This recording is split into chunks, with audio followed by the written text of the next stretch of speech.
اللهم صل على محمد اللهم صل على محمد اللهم صل على محمد محمد محمد محمد اللهم صل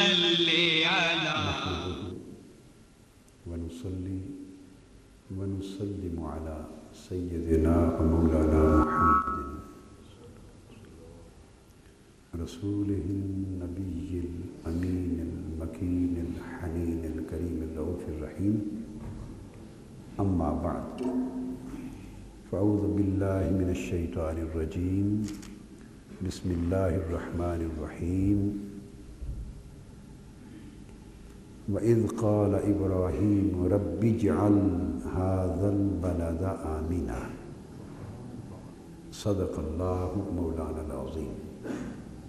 معزز علماء کرام،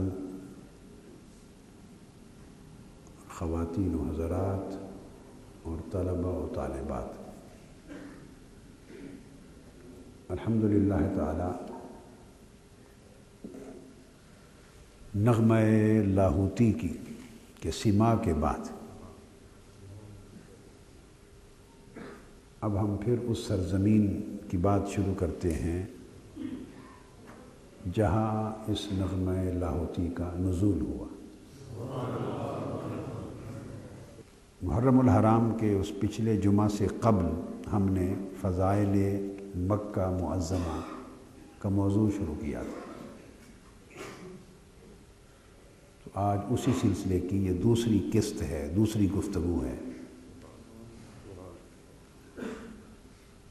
میں نے 3 نام مکہ معظمہ کے بیان کر دیے تھے جو قرآن مجید میں بیان ہوئے ہیں، مکہ، بکہ اور ام القریٰ۔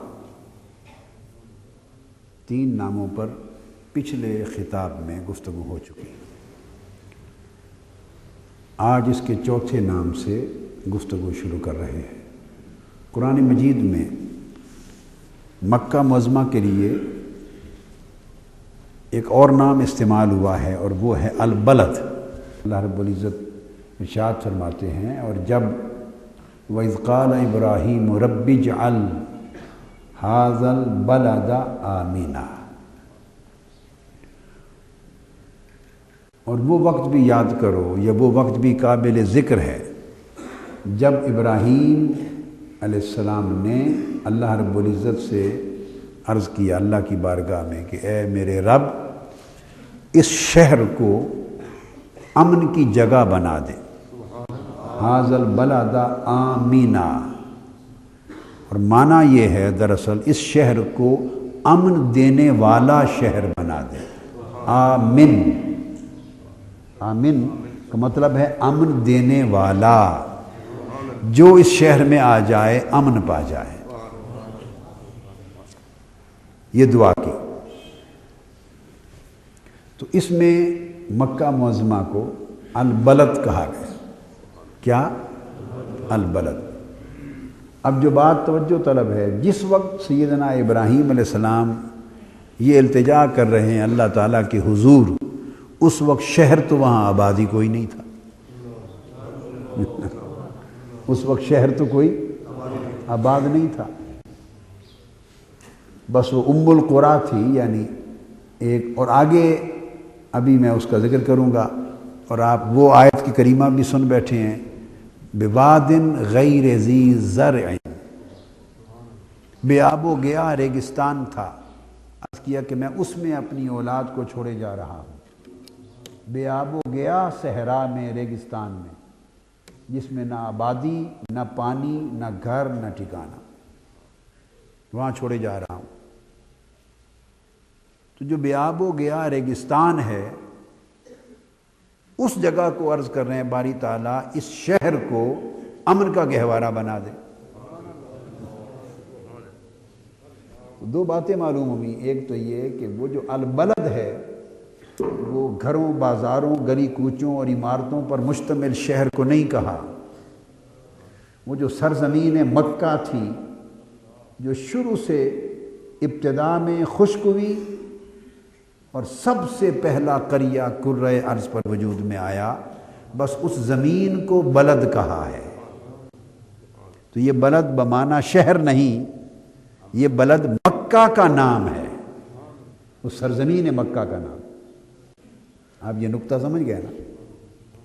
اور دوسرا یہ بھی ہے کہ بلد اس معنی میں بھی کہا کہ اس وقت تو بیاب و گیا ریگستان تھا، مگر نگاہ پیغمبر ہے، وہ ہزارہا سال بعد آباد ہونے والے شہر کو اس وقت دیکھ رہی تھی، اور وہ جو دور ہزاروں سال بعد آباد ہونے والا شہر تھا، اس چشم تصور میں اس کو سامنے رکھ کر عرض کیا باری تعالیٰ اس شہر کو امن دینے والا شہر بنا دے۔ تو یہ البلد کہا۔ اب دوسرا، یہ پانچواں اس کے بعد نام اس کا آیا ہے الامین۔ کیا؟ الامین۔ یہ وہی دعا ہے، وہاں عرض کیا ھذا البلد اجعل ھذا البلد آمنا، اس کو امن والا شہر بنا دے۔ تو بس وہ جو امن والا شہر بنا دے، البلد، ھذا البلد، اس شہر کو، یہ خبر مبتدا اور خبر، اس شہر کو امن والا بنا دے۔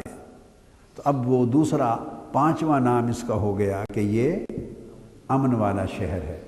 تو سورہ 3 میں ارشاد فرمایا گیا وَهَذَا الْبَلَدِ الْأَمِينِ، اور قسم ہے اس امن والے شہر کی، اور قسم ہے اس امن والے، انہوں نے التجا کی کہ اس شہر کو آمنا، امن دینے والا بنا دے۔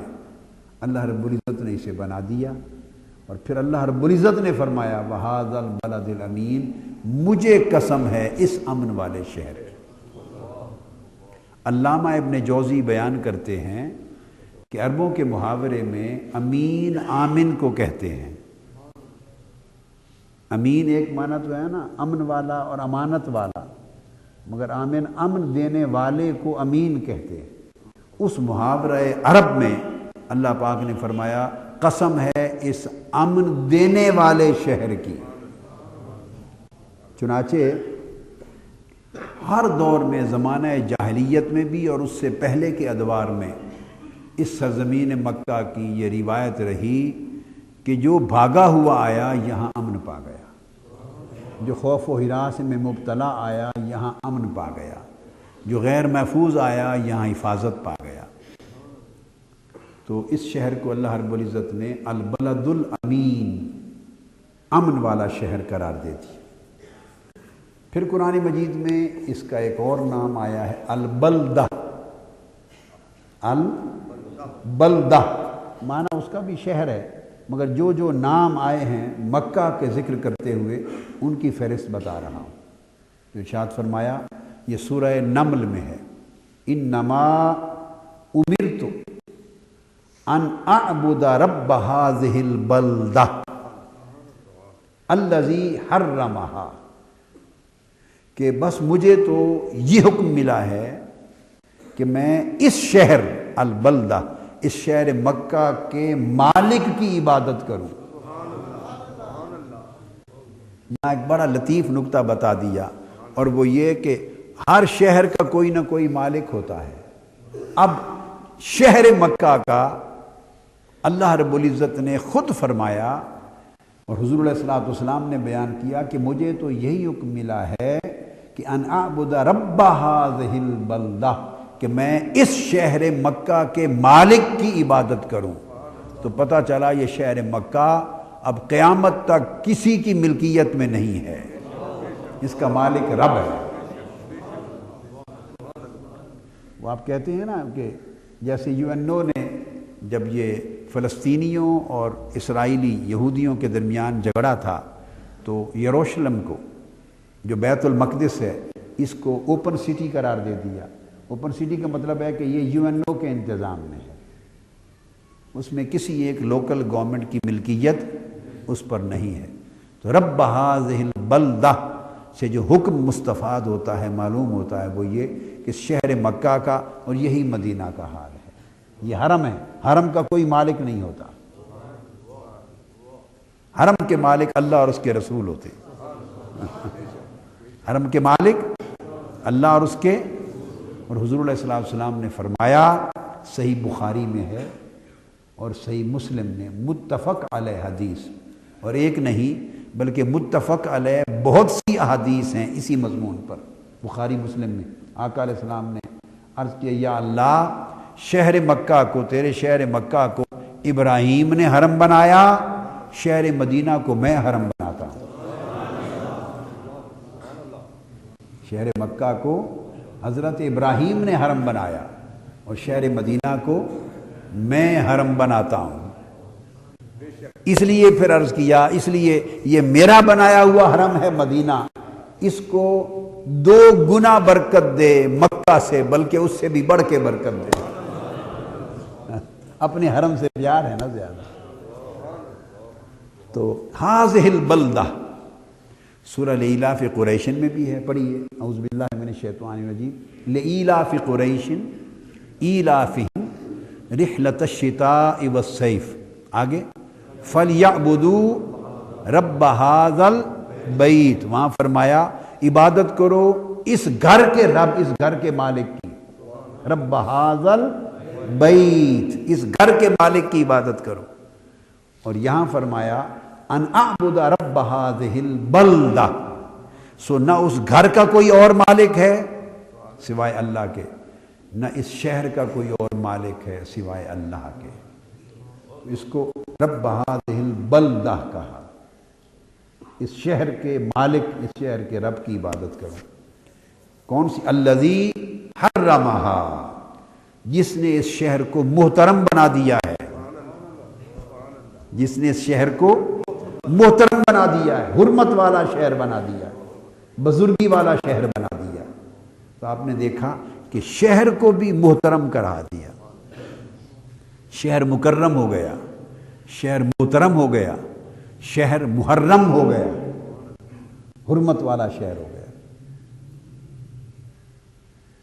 اور حضور علیہ السلام نے، میں نے جو حدیث اس کے ساتھ صحیح بخاری اور مسلم کی ملائیں، جس میں آقا علیہ السلام نے فرمایا، بنایا تو ابراہیم علیہ السلام، فرماتے ہیں ابراہیم کی دعا نے بنایا، تو وہ اللہ ہی نے بنایا، مگر وہ بنانے کا سبب ابراہیم بنے۔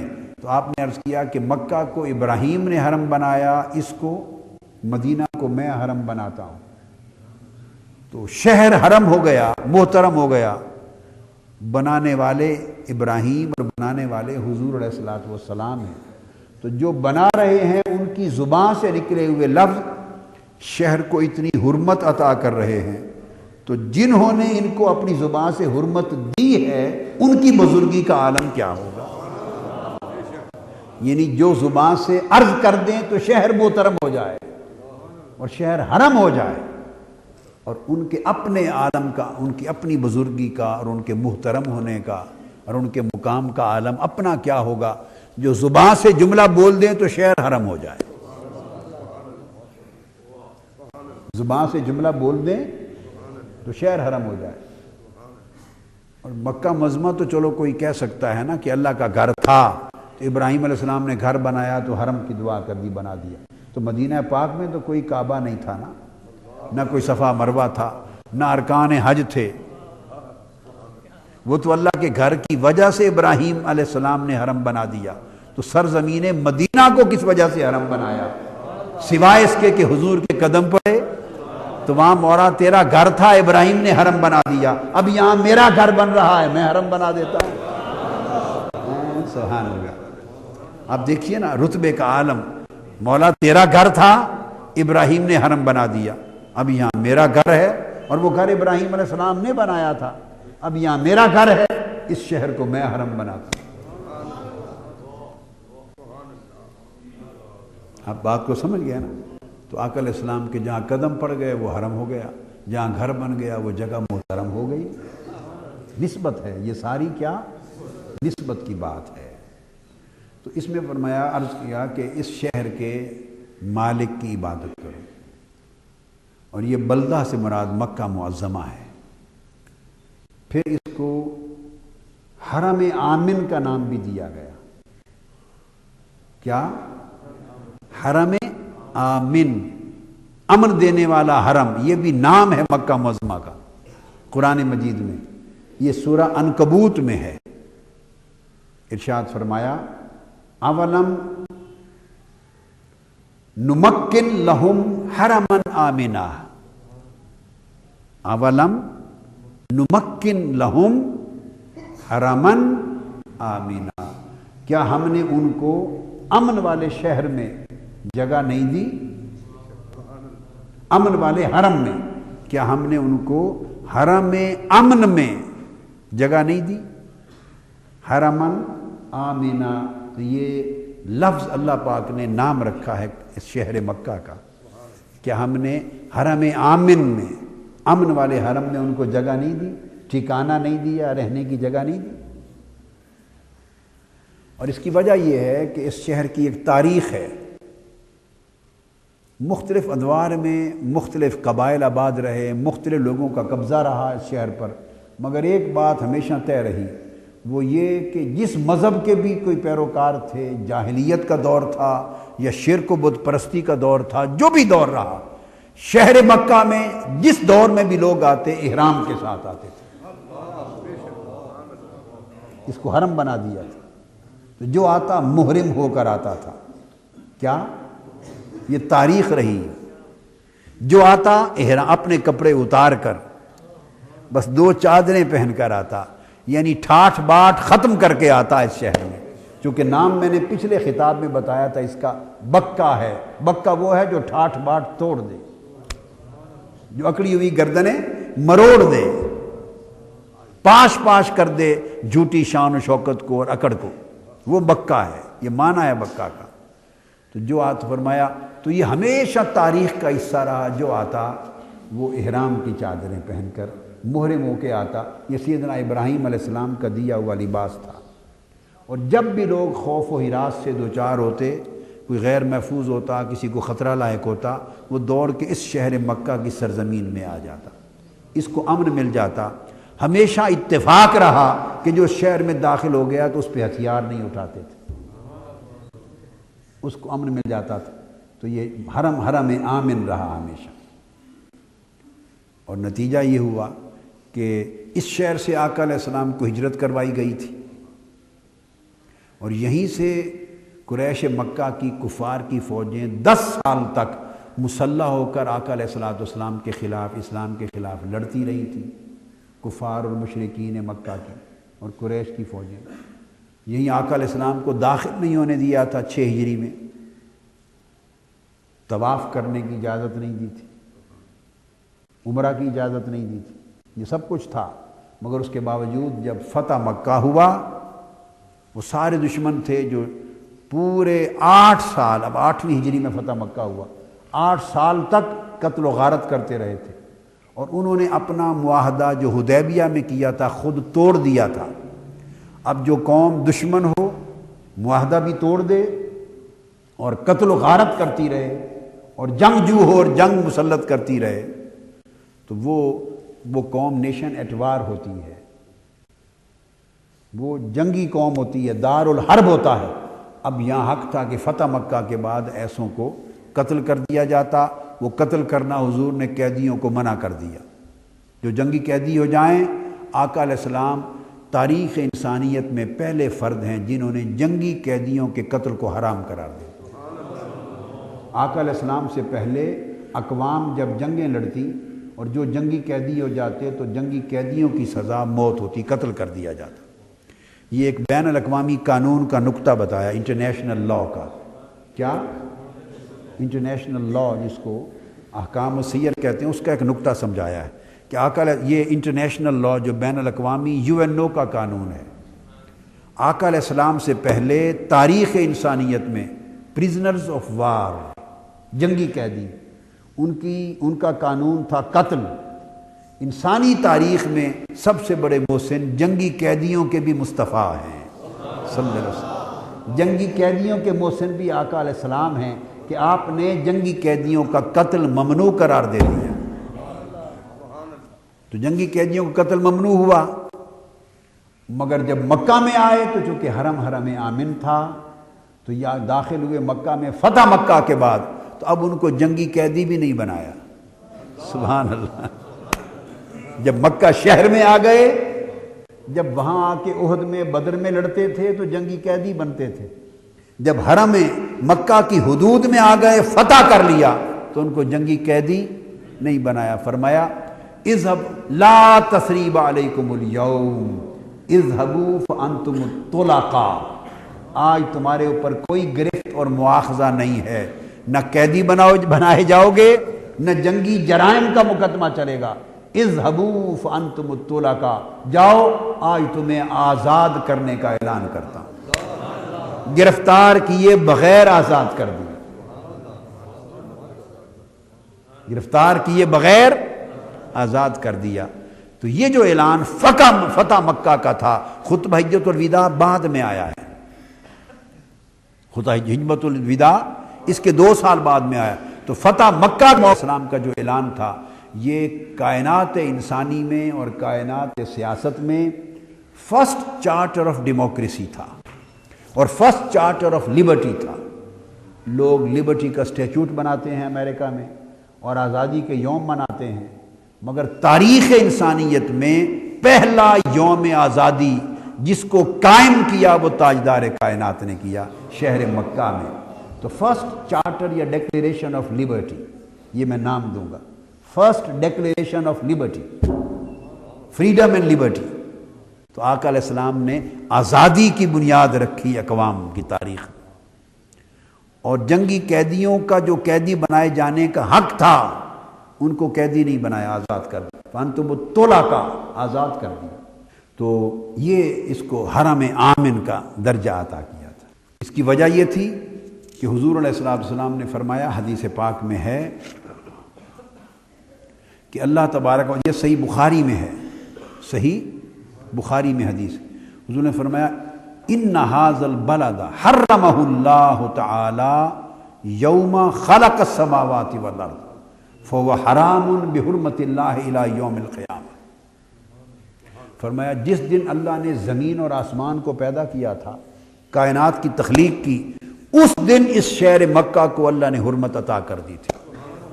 تو اس دن سے یہ حرم بنا دیا تھا. سو اب یہ حرام ہے، حرمت والا شہر ہے، حرم ہے قیامت کے دن تک، قیامت کے دن تک حرام. یہ صحیح بخاری میں حدیث ہے. اب یہ 7 نام ہوئے مکہ کے.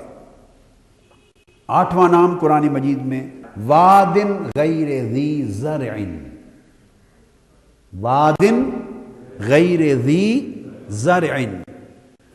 اس کا 8واں نام جو ہے وہ یہ ایک ایسی وادی جو آباد نہیں ہے. اور پھر جو اس کو حرم بنایا، ایک بات ذہن میں رہ گئی وہ میں عرض کر دوں. تو اس بخاری شریف میں حدیث ہے قیامت تک حرم ہے. اور حرم ہونا اور امن دیا جانا یہ صرف انسانوں کے لیے نہیں ہے، نسل بنی آدم کے لیے نہیں ہے. فرمایا یہ حیوانات اور نباتات دونوں کے لیے حرم بنا دیا. اس سرزمین مکہ پر نہ کسی جانور کو مارنا جائز ہے، نہ کسی درخت اور نباتات کو کاٹنا جائز ہے. تو ایسی آزادی دی کہ جانوروں کو بھی آزادی دے دی. اب دندناتے پھریں، حرم مکہ کی حدود میں جانور کا شکار بھی نہیں کر سکتے، شکار بھی ممنوع ہے، اور درخت بھی نہیں کاٹ سکتے. یہ انوائرمنٹل ہیلتھ کا بھی بنیاد رکھ دی. انوائرمنٹل ہیلتھ جو ہے آج کیا بولتے ہیں اس کو، ماحولیاتی صحت، جو ایک سائنس ہے اور نظام ماحولیات اور وزارت ماحولیات. دنیا میں، باہر کی مغربی دنیا میں یوم بنایا جاتا ہے ماحولیات کا. اور انوائرمنٹل ہیلتھ، ماحولیاتی صحت، درخت نہیں کاٹنے، جو فطری چیزیں ہیں وہ نہیں کاٹنی، جانور پرندے وغیرہ ان کو رکھنا ہے، درختوں کو، جنگلوں کو، فارسٹ برقرار رکھنے ہیں. اس سے ٹیمپریچر کم ہوتا ہے، ٹھنڈک آتی ہے، صحت ہوتی ہے وغیرہ وغیرہ. تو پوری دنیا آج اس سائنس سے، انوائرمنٹل سائنس سے آگاہ ہوگی. اور اس پر اس دہائی میں اس پر زور دیا جا رہا ہے. آقا علیہ الصلوۃ والسلام نے اس انوائرمنٹل سائنس کی بنیاد بھی 1400 سال پہلے رکھ دی۔ حرم جو ہے، حرم، اس سے انوائرمنٹل ہیلتھ کا تصور عطا کر دیا۔ ورنہ سادہ سی بات ہے، اب درختوں کو کاٹنے میں کون سی انسانی جان ضائع ہوتی ہے؟ سوچنے والی بات ہے۔ حرم ہے، انسان کے لیے تو جان کو محفوظ کیا جائے، بات سمجھ میں آتی ہے۔ بہت آخری بات کر دے تو جانور کے لیے چلو شکار ممنوع کر دیا جائے کہ وہ بھی ایک جان ہے، اس کو بھی امن دے دیا۔ دو باتیں تو مفہوم ہے، سمجھ میں آتی ہیں۔ درختوں کو کاٹنا، یہ کس سے کس کی جان جاتی ہے؟ کون یتیم ہوتا ہے، کون بے گھر ہوتا ہے؟ درختوں اور نباتات کو کاٹنا، ان کو امن دینے کی ضرورت کیا ہے؟ یہ تو ہر گھر کی ضرورت ہے، لکڑی کاٹنا، آگ جلانا۔ تو اس حرم کو قائم کر کے آقا نے درخت کاٹنے بھی منع کر دیے، تو انوائرمنٹل ہیلتھ کی بنیاد رکھ دی۔ اشارہ تھا کہ وقت آئے گا کہ جب جو ہیومن ہیلتھ کی ضرورت ہوگی، اینیمل ہیلتھ کی ضرورت ہوگی، انوائرمنٹل ہیلتھ کی ضرورت ہوگی، ہمہ جہت جو صحت انسانی سوسائٹی کو درکار ہے، اس کی بنیاد میں شہر کو حرم قرار دے کے رکھ رہا ہوں۔ تو گویا آقا علیہ الصلوۃ والسلام دور جدید کے بھی حضور ہی بانی ہیں۔ کیا لفظ میں نے کہا؟ انسانی تاریخ کے دور جدید کے بانی کوئی امریکہ بانی نہیں ہے۔ یہ تو کل تک اندھیروں میں، یہ کل تک اندھیروں میں تھا، اس کی تو دریافت ہی نہیں تھی، کولمبس نے کی ہے۔ یہ تو 7 سمندر پار اتنا دور تھا امریکہ کہ آج تھوڑے زمانے پہلے تک تو دنیا کو یہ بھی معلوم نہیں تھا کہ امریکہ نام کا بھی کوئی ملک ہے، اور پھر امریکہ کی اپنی تو قوم ہی کوئی نہیں ہے۔ واحد ملک روئے زمین پر بے قوم امریکہ ہے، جس کی اپنی لوکل کوئی قوم نہیں۔ جو لوگ آتے گئے فتح کرتے گئے وہ امریکن ہوتے گئے۔ تو ساری دنیا کے یورپ کے ملکوں کے لوگ آتے گئے فتح کرتے گئے، وہ امریکن ہوتے گئے۔ تو یہ امریکن سارے مفتوح تھے جن کو فتح کیا گیا۔ اب یہ ظالم چونکہ ساری دنیا نے ان کو فتح کیا، اب یہ بدلہ لے رہے ہیں، پوری دنیا کو فتح کرتے پھرتے، دنیا کو فتح کرتے بدلہ لیتے پھرتے۔ اور جو یہاں کے لوکل لوگ تھے، یہ نارتھ امریکہ پورا ابروجنل، اور یہاں ریڈ انڈینز، وہ کالے لوگ ریڈ انڈینز جو یہاں کے لوکلز تھے، ان کو غلام بنا کے ایک طرف رکھ دیا ہوا ہے۔ وہ تو بیچارے اب شراب میں دھوتے ہیں اور بالکل ایک تیسرے درجے کے شہری ہیں، انہیں نیشنلٹی بھی نہیں ملتی بعض اوقات۔ جو اصل لوگ کے رہنے والے لوگ تھے ان کو ریڈ انڈینز کہتے ہیں۔ وہ اس لیے کہ جب کولمبس اور یہ لوگ ابتدان گئے، جب دریافت ہوا تو انہوں نے جس قوم کو یہاں پایا وہ کالے رنگ کے تھے، تھوڑے سرخی مائل کالے یا سیاہی مائل سرخ، کیا سیاہی مائل سرخ یا سرخی مائل کالے۔ تو انڈیا دیکھ چکے تھے وہ، انڈیا میں لوگ ذرا کالے رنگ کے ہوتے تھے، ان کو بلیکش کہتے تھے، بلیکس۔ جب ان کو دیکھا تو اس کی بلیکش کلر میں سرخی ملی ہوئی تھی، تو انہوں نے دیکھ کر تو نام دیا ریڈ انڈینز۔ تو امریکنز کا اصل نام جو ہے وہ ریڈ انڈینز ہے، نام دیا ریڈ انڈینز، وہ ان کی اصل قومیت ہے۔ بقایا تو سارے یورپین ملکوں سے فاتح لوگ آباد ہوتے گئے اور ان کی نسلیں ہیں، تو یہ ملٹی نیشنل سوسائٹی پوری بن گئی۔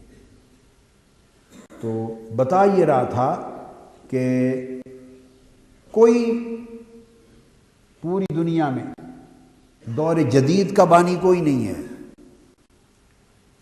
نہ یورپ بھی کل تک، اس وقت یورپ میں، یورپ کی جو کوئینز تھی، ملکائیں، 40 دن نہاتی نہیں تھیں، یا اسے 300 سال پہلے 40 دن 6 مہینے نہاتی نہیں تھی۔ بیمار ہو جاتا تو بالوں سے باندھ کے رسوں سے رکھ دیتے تھے، ہاسپٹل نہیں تھے، جہالت تھی۔ جب عالم اسلام میں تہذیب، ثقافت، سائنس اور علم کے ڈنکے بجتے تھے، عالم اسلام میں اسپین عروج پر تھا، وہاں اوپن ہارٹ سرجری ہوتی تھی۔ اسلام کے عرب سرجن اسپین میں اوپن ہارٹ سرجری کرتے تھے، کارڈیالوجسٹ تھے، وہ ستاروں پر کمندیں ڈالتے تھے۔ انہوں نے گھروں میں، سائنسدانوں نے المینکس بنا رکھے تھے، چاند ستاروں کی رفتاریں معلوم کرتے تھے۔ پوری دنیا کا جغرافیہ ان کے علم میں تھا، ہاسپٹل تھے قرطبہ میں، غرناطہ میں، دمشق میں، مصر میں، بالابک میں، مکہ میں، بغداد میں، نیشا پور میں، پورا عالم عرب اور عالم اسلام سائنس اور طب کی ترقی میں آسمانوں پر تھا، اور یورپ علم میں جہالت پر تھا۔ تو یورپ کے لوگ انگلینڈ سمیت علم پڑھنے کے لیے عالم اسلام میں جاتے تھے، اسپین جاتے تھے، قرطبہ جاتے تھے، غرناطہ جاتے تھے، دمشق جاتے تھے۔ میرا مقصد بات کا یہ ہے کہ دور جدید کا بانی کوئی نہیں، دور قدیم کا بانی بھی مصطفیٰ ہیں، دور جدید کے بانی بھی مصطفیٰ ہیں۔ تو آقا علیہ الصلوۃ والسلام ہی بانی ہیں دور جدید کے۔ اس سے بڑے بانی کیا ہیں کہ انہوں نے انوائرمنٹل ہیلتھ کی بنیاد مکہ سے رکھی اور مدینہ سے رکھی، انوائرمنٹل سائنس کی۔ تو ابراہیم علیہ السلام کی جو میں بتا رہا تھا، جو 8واں نام قرآن نے دیا، وادن غیر ذی زرع، کہ بے آب و گیاہ وادی اس کا نام دیا۔ وہ جب اپنے بچوں کو سیدنا اسماعیل علیہ السلام حضرت حاجرہ کو آباد کرنے آئے تھے تو عرض کیا، ربنا انی اسکنت من ذریتی بواد غیر ذی زرع، ابراہیم علیہ سورہ میں، اے میرے ہمارے رب، بے شک ہم نے اپنی بعض اولاد کو اور فیملی کے کچھ حصے کو، حضرت حاجرہ اور حضرت اسماعیل، ان کو اس بے آب و گیاہ وادی میں ٹھہرا دیا ہے۔ میں نے اپنی فیملی کا کچھ حصہ، اپنی زوجہ اور اپنا بیٹا، لاڈلا بیٹا اسماعیل، بے آب و گیاہ ریگستان میں ٹھہرا دیا ہے، اسکن۔ اور پھر آگے ایک بڑی پیاری بات ہے، اور وہ جو اس وقت ٹھہرا دیا ہے، اور فرمایا عند بیتک المحرم۔ یہ بات بڑی اہم ہے، اس کا ذکر آگے آئے گا، ابھی صرف اشارہ رکھ لیں ذہن میں۔ یہ جب اسماعیل علیہ السلام بچے ہیں چھوٹے، اور حاجرہ خواب کی تعبیر میں وہاں چھوڑنے آئے تھے، اس وقت تو کعبہ تعمیر نہیں کیا تھا، وہ تو بے آب و گیاہ ریگستان میں چھوڑ کے جا رہے ہیں۔ پھر دوبارہ تشریف لائے جب وہ جوان ہو گئے تھے، اسماعیل علیہ السلام کئی سالوں کے بعد جب وہ جوان تھے، ان کی جوانی تھی، تو حکم ہوا کہ اب کعبہ تعمیر کرو، کعبے کی بنیادیں اٹھاؤ۔ تو اس وقت کعبے کی بنیادیں دونوں باپ بیٹا سیدنا ابراہیم اور سیدنا اسماعیل علیہ السلام نے مل کے اٹھائیں، تو تب کعبے کی دیواریں کھڑی ہوئیں۔ کئی سالوں کے بعد پھر پلٹ کر آئے اسماعیل علیہ السلام کی جوانی میں، تو تب کعبہ کی دیواریں اٹھی۔ تو جب چھوڑنے آئے تھے اس وقت وہ چھوٹے سے بچے تھے، خواب آیا تھا کہ انہیں چھوڑ دو باہر، حضرت حاجرہ کو۔ اس وقت تو کعبے کی دیواروں کا پوری کرۂ ارض پر کسی کو علم بھی نہیں تھا کہ بنیادیں کہاں ہیں۔ جب علم ہی نہیں تھا کہ کعبے کی پچھلی بنیادیں کہاں ہیں، اس وقت عرض کر رہے ہیں باری تعالیٰ بے آب ہو گیا ریگستان میں، اپنی زوجہ اور اپنے بیٹے کو چھوڑے جا رہا ہوں، مگر عند بیتک المحرم، تیرے بزرگی والے گھر کے پڑوس میں چھوڑے جا رہا ہوں۔ تو کہاں سے دیکھ لیا تھا وہ گھر؟ کہاں سے دیکھ لیا تھا وہ گھر؟ تو نگاہ پیغمبر سے کچھ مخفی نہیں ہوتا، نگاہ پیغمبر سے کچھ۔ اللہ پاک قرآن مجید میں فرماتے ہیں وَكَذَلِكَ نُرِي إِبْرَاهِيمَ مَلَكُوتَ السَّمَاوَاتِ وَالْأَرْضِ لِيَكُونَ مِنَ الْمُوقِنِينَ، اور ہم نے اس طرح ابراہیم کو زمین اور آسمان کی ساری بادشاہتیں جو آسمانوں کے اندر مخفی ہیں، جو زمینوں کی تہ تک مخفی ہیں، کائنات کی بادشاہتیں دکھا دیں۔ کذالک نوری، دکھا دی تاکہ وہ صاحب ایقان ہو جائے، سب کچھ دیکھ کے یقین ہو اس کو۔ تو سب دیکھتے تھے، تو نگاہ پیغمبر چونکہ صاحب ایقان ہوتا ہے، اس لیے یہ چیز چھپی ہے، یہ ظاہر ہے، یہ ہمارے لیے ہوتی ہے، پیغمبر کے لیے سب کچھ دکھا دیا جاتا ہے۔ تو عند بیتک المحرم، تیرے بزرگی والے گھر کے پڑوس میں چھوڑے جا رہا ہوں۔ نہ سبزہ تھا نہ پانی تھا، اور آپ جانتے ہیں کہ پھر پانی کہاں سے آیا؟ وہ ایڑیاں رگڑی تو زمزم کا چشمہ پھوٹا، اس طرح تو پانی آیا وہاں سے۔ تو پانی بھی اس بستی کو ملا ابراہیم اسماعیل علیہ السلام کے قدموں کے صدقے سے۔ اور آج تک جس کے آب زمزم کہہ کے ماننے والے نہ ماننے والے احترام والے نا احترام والے سارے پیتے سیراب ہوتے ہیں اور برکتیں لیتے پھرتے ہیں۔ یہ سارا پانی جس کو زمزم کہتے ہیں یہ ایک پیغمبر کی ایڑیوں کا صدقہ ہے، پیغمبر کے قدموں کا صدقہ ہے۔ تو وادٍ غیر ذی زرع بھی اس کا نام ہے۔ پھر اس کا ایک اور نام ہے معاد۔ آج بس اس کے نام مکمل کر دوں گا۔ معاد، معاد کہتے ہیں جہاں دوبارہ پلٹ کے جانا ہو۔ قیامت کے دن کو یوم معاد کہتے ہیں کہ ہم نے پلٹ کر اس طرف جانا ہے۔ اس شہر مکہ کو معاد کہا ہے قرآن مجید نے۔ سورہ القصص میں ارشاد فرمایا ان الذی فرض علیک القرآن لرادک الی معاد، کہ بے شک جس ذات نے آپ پر قرآن اتارا ہے اے میرے حبیب صلی اللہ علیہ وسلم، وہ آپ کو پلٹا کر ضرور اپنی اصل وطن پہ دوبارہ پہنچا دے گی۔ جب آقا علیہ السلام ہجرت فرما گئے اور اس شہر سے ہجرت فرما گئے، دشمنان کا قبضہ تھا اور آپ کو شہر چھوڑ کے مدینہ جانے کا حکم ہو گیا، تو آقا علیہ السلام کو اس وقت وعدہ کیا جا رہا ہے کہ میرے حبیب جس ذات نے آپ پر قرآن اتارا ہے وہ وعدہ کرتی ہے کہ یہ جو آپ کا وطن ہے آپ کو پھر اس وطن کی طرف پلٹا دے گی۔ معاد، الی معاد، یہ پلٹنے کی جگہ ہے، پلٹنے کی۔ جس دن معاد کہا اس دن فتح مکہ کی بنیاد رکھ دی گئی۔ جس دن اس شہر مکہ کو معاد کہا کہ آپ اس میں پلٹ کر آئیں گے، پلٹنے کی جگہ، اسی دن فتح مکہ کی بنیاد رکھ دی گئی۔ اس وطن کی طرف دوبارہ، اس پلٹنے کی جگہ کی طرف اللہ آپ کو لوٹا دے گا۔ لرادک، کیا؟ الی معاد، اس پلٹنے کی جگہ کی طرف اللہ آپ کو لوٹا دے گا۔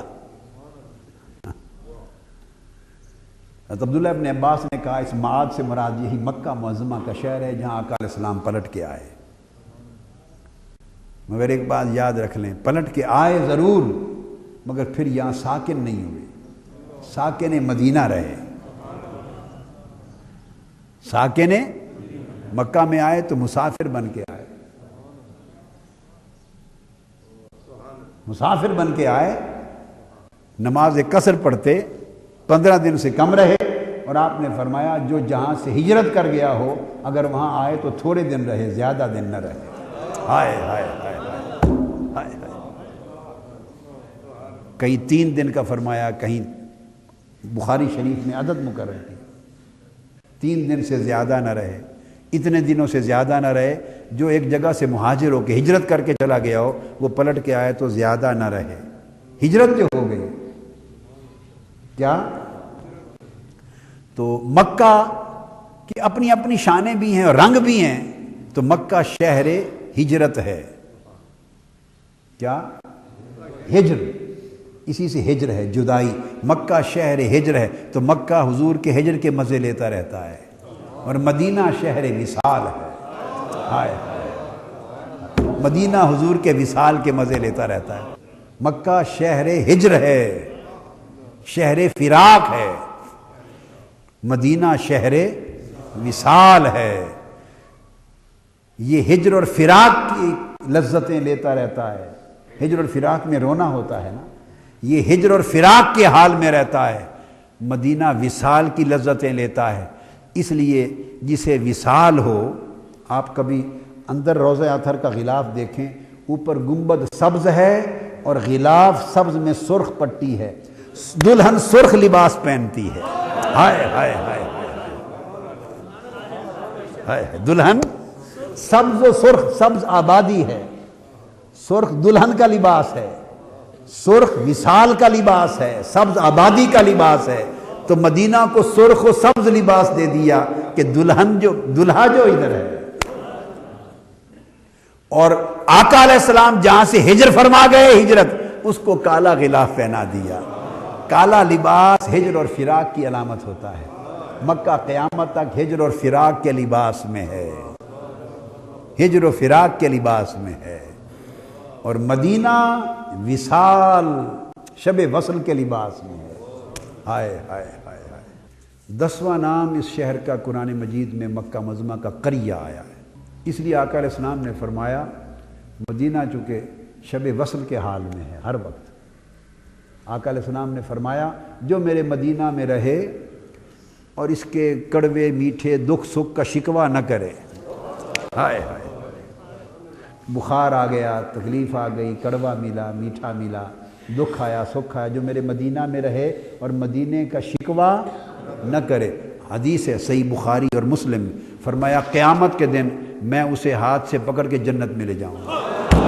ہاتھ سے پکڑنا، فرمایا قائدن کا لفظ فرمایا، اس کی قیادت کر کے، اور اس کی شفاعت کروں گا جنت میں لے جانے کے لیے۔ کتنی بات پر، جو میرے مدینہ میں رہے اور میرے مدینہ کا شکوہ نہ کرے، ہائے، کچھ بھی ہو جائے، کچھ بھی ہو جائے، میرے مدینے کا شکوہ نہ کرے۔ یعنی آقا علیہ السلام کو اپنے مدینے کا شکوہ گوارا نہیں ہے، شکوہ گوارا، اور جو شکوہ نہ کرے تو اس سے اتنا خوش ہیں کہ فرماتے ہیں کہ شفاعت کر کے جنت میں لے جاؤں گا۔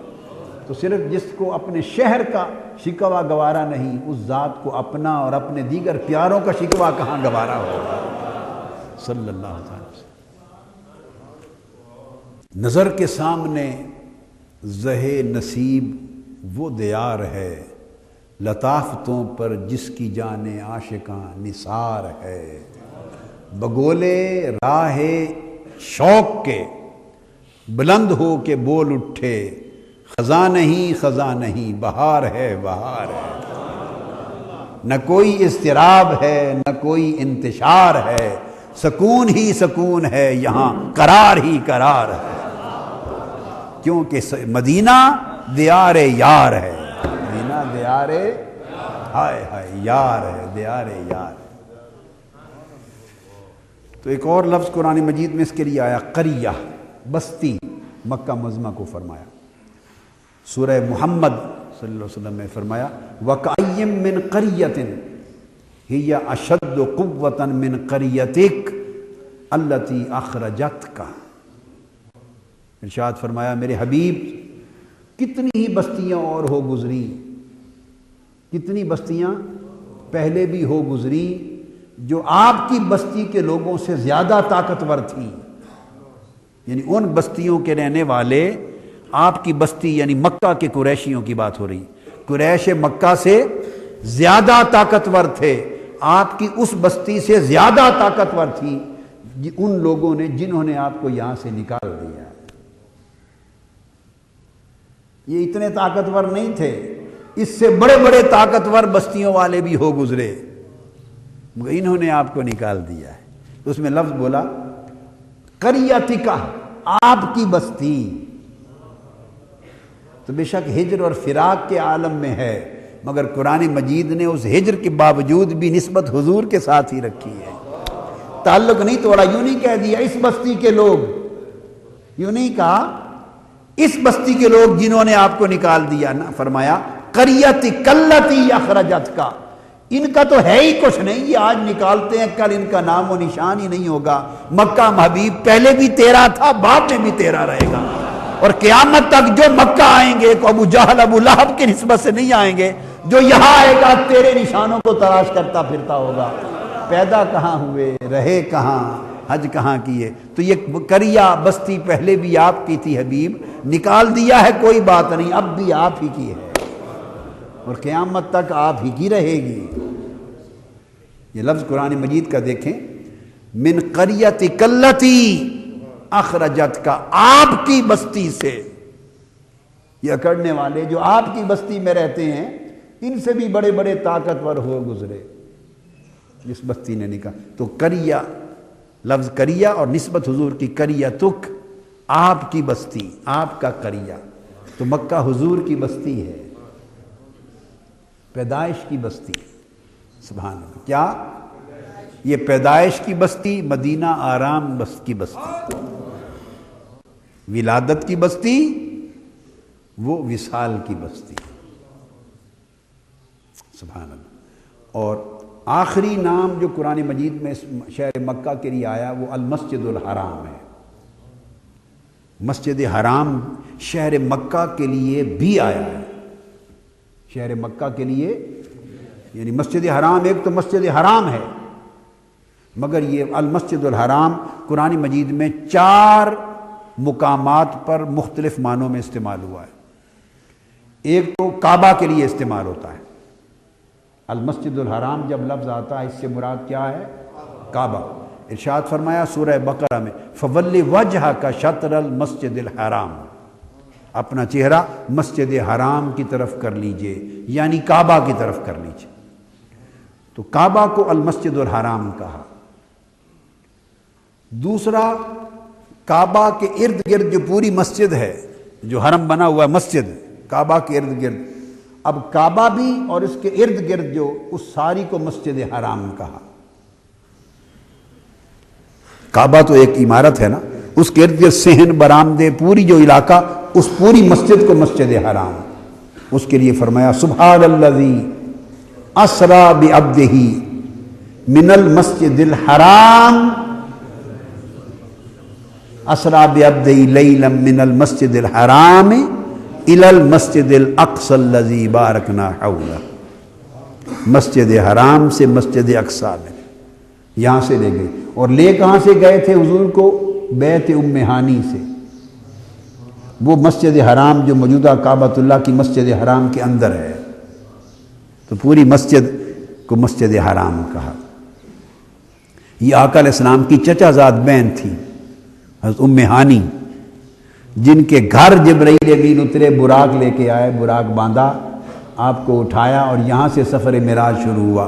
یہ حضور کی کزن ہیں، حضرت مولا علی المرتضیٰ کی سگی بہن ہیں، مولا علی المرتضیٰ کی ہمشیرہ ہیں۔ تو ام ہانی بنت ابی طالب یاد رکھ لیں، حضرت ام ہانی بنت ابی طالب، یہ بہن ہے حضرت مولا علی المرتضیٰ کی، حضور کی چچا زاد بہن ہے، کزن ہے۔ ان کے گھر اکثر جب حضور فارغ ہوتے تو لیٹ جاتے تھے، یہاں رات کو لیٹے تھے جب سفر معراج شروع ہوا۔ من المسجد الحرام الی المسجد الاقصی، پھر یہاں سے مسجد حرام جو مسجد کا ایک احاطہ تھا، یہاں سے اٹھ کے آقا وہاں گئے، وضو کیا زمزم سے، اور پھر آگے براق پہ گئے۔ تو تیسری چیز، پورا شہر مکہ، اس کو بھی مسجد حرام کہا ہے قرآن مجید میں۔ پورا شہر مکہ کی جو حدود ہیں اس کو بھی مسجد حرام کہا۔ سورہ الفتح میں ارشاد فرمایا لَتَدْخُلُنَّ الْمَسْجِدَ الْحَرَامَ انشاءاللہ، کہ انشاءاللہ تعالی تم مسجد حرام میں داخل ہوگے، یعنی شہر مکہ میں داخل ہو جاؤ گے۔ یہ فتح مکہ کا اشارہ کرتے ہوئے فرمایا کہ تم فتح کرو گے اور شہر مکہ میں، یعنی شہر مسجد حرام میں داخل ہو جاؤ گے۔ تو اس پورے شہر مکہ کو المسجد الحرام کہا ہے کہ اس میں تمہارا داخلہ ہوگا فتح کے ساتھ۔ اور چوتھا، پورا حرم، جہاں جہاں تک حدود حرم ہیں اس پر بھی مسجد حرام کے لفظ کا اطلاق کیا ہے قرآن مجید میں۔ فرمایا انما المشرکون نجس فلا یقربوا المسجد الحرام، کہ مشرک لوگ پلید ہیں، نجس ہیں، اور وہ مسجد حرام کے قریب نہ جائیں۔ اب مسجد حرام کے قریب جانے کا معنی یہ نہیں کہ کعبہ یا صحن کعبہ اور اس مسجد کے قریب نہ جائیں، وہ حدود حرم میں بھی داخل ہونا منع ہے، حدود حرم میں داخل ہونا منع ہے۔ کس حکم کے تحت؟ اس آیت کریمہ کے حکم کے تحت۔ تو پورے حدود حرم کو بھی مسجد حرام کہا ہے، جہاں جہاں تک شہر مکہ کی حدود ہیں ان کو مسجد حرام کہا ہے۔ تو یہ 11 نام ہیں قرآن مجید میں جو آئے ہیں شہر مکہ کے، اور آخری نام مسجد حرام بیان کیا۔ بس آج کی گفتگو یہاں ختم کرتے ہیں۔ یہ مکہ معظمہ کی کچھ باتیں تھیں جو آپ کو سنا دیں۔ وما علینا الا البلاغ۔ اللہم صلی علی محمد، اللہم صلی علی محمد، اللہم صلی علی محمد، محمد محمد محمد